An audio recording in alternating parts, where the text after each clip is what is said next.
The war room smelled like burnt wires and stale coffee. Hawkins' lab was running on borrowed time backup generators humming. Cracked walls reinforced with steel plates. Outside, the town slept uneasily, unaware that reality itself was beginning to peel apart beneath their feet. Owen stood before a whiteboard filled with symbols, equations, and rough sketches of the underground network. We've identified a vulnerability, he said carefully. Hopper folded his arms. You're smiling. That makes me nervous. Owens didn't deny it. The entity depends on connection. It can't exist without anchors people who have already crossed between worlds. Everyone's eyes drifted to the kids. 11 felt it immediately. You mean us? Owens nodded. If we sever the anchors simultaneously, the network collapses, the joining fails. Mike stepped forward. You're talking about cutting Will off. Will didn't flinch. I already know, he said quietly. It showed me. The room went silent. The hidden price Owens hesitated, then continued. There's a consequence, he said. Disconnecting an anchor doesn't just break the link. Lucas frowned. What does it do? Owens swallowed.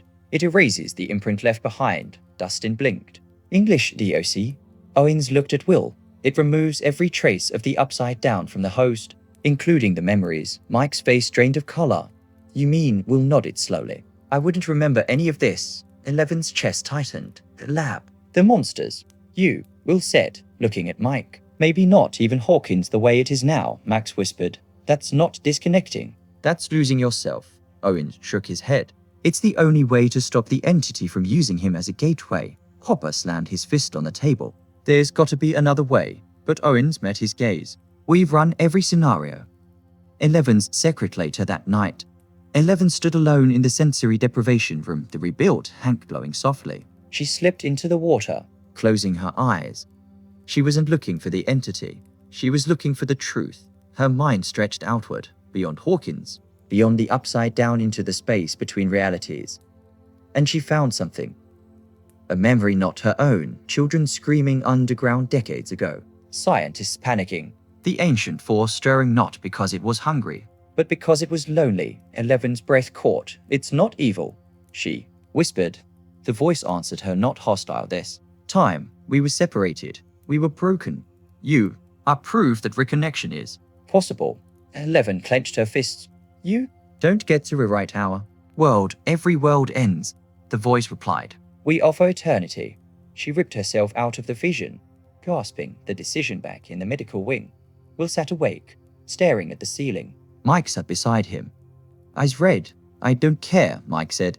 We'll figure something else out. Will smiled faintly. We always say that. Mike grabbed his hand. You're not a doorway. You're my best friend, Will's voice cracked. Then let me save you. 11 entered, eyes blazing. There's another weakness, she said. The entity can't complete the joining without a central consciousness. Owens turned. You mean? You. 11 nodded. It needs me more than Will. Hopper stepped forward instantly. No, absolutely not. 11 looked at him. I was created for this, she said softly. But this time, I choose. Will's eyes widened. You can't, I can. 11 said. If I become the focus, you can sever me instead. Silence. Owens whispered. That could kill you. 11 didn't hesitate. It will end it. Mike shook his head violently. No, we are not doing this again. 11 stepped closer to him. This isn't running, she said. It's finishing it. Outside. The ground trembled again. Cracks spread through the town. Time was running out. Hopper closed his eyes. God help us, he muttered, because they all knew whatever choice they made, someone wouldn't come back the same. Hawkins woke up screaming. Not metaphorically. Literally at T6:17 a.m. Every car alarm in town went off at once. Windows rattled. Power lines sparked. The ground shuddered like something massive had rolled over beneath the streets. People ran outside in pajamas, clutching phones, shouting questions no one could answer. And then they saw it. Cracks splitting the asphalt long. Jagged, glowing faint blue from inside the fractures. Cold mist rose like breath from an open grave. The merge begins at Hawkins' lab. Warning sirens blared non-stop. Screens flashed red. Owens shouted over the chaos. It's accelerating. The joining process has started early. On the main monitor, the underground map pulsed violently. Several nodes lit up simultaneously, too many to fast. Hopper grabbed a radio.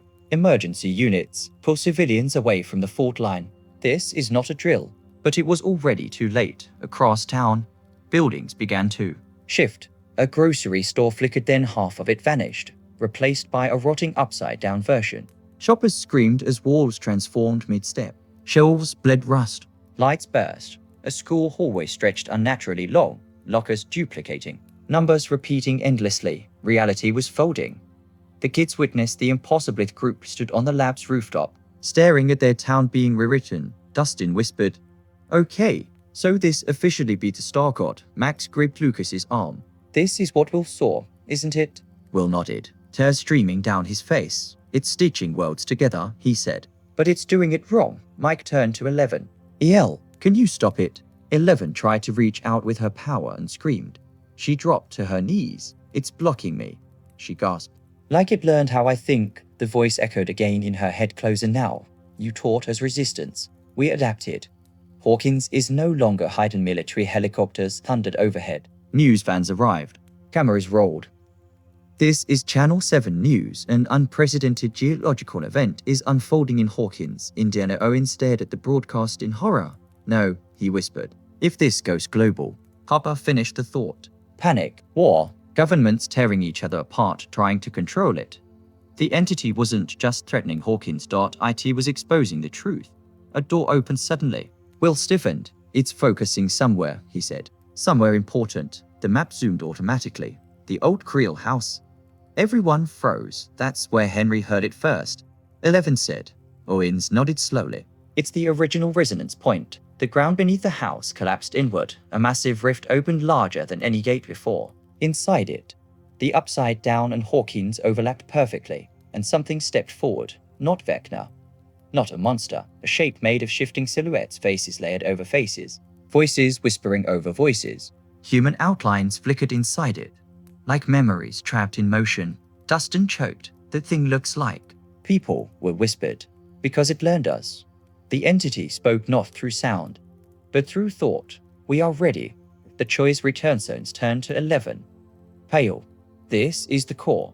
If you become the central consciousness now." 11 stared at the rift.